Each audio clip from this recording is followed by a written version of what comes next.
You're listening to BBC Radio 5 Live. I'm Rico Degar and here is the 4 o'clock news.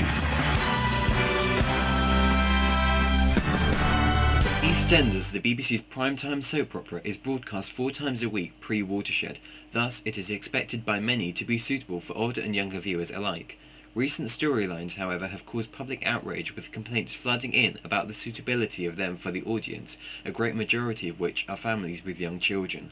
A storyline which concluded on Good Friday this year featured a character being drugged and then buried alive, which was the first of many which would receive complaints from the public. Following the broadcast of that episode, 116 people complained about its suitability for a pre-Watershed showing.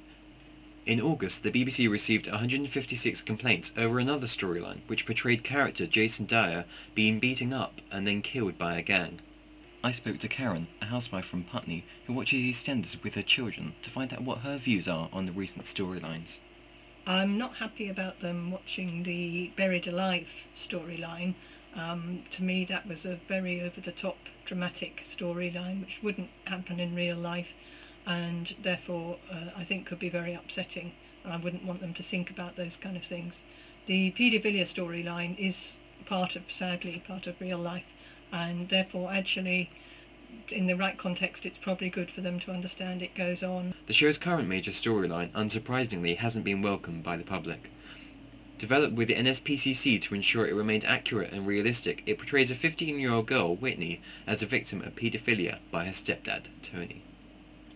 Scenes shown include Tony passionately kissing Whitney and repetitive references to sex. The storyline has sparked a flurry of complaints, 163 to the BBC and 41 to Ofcom.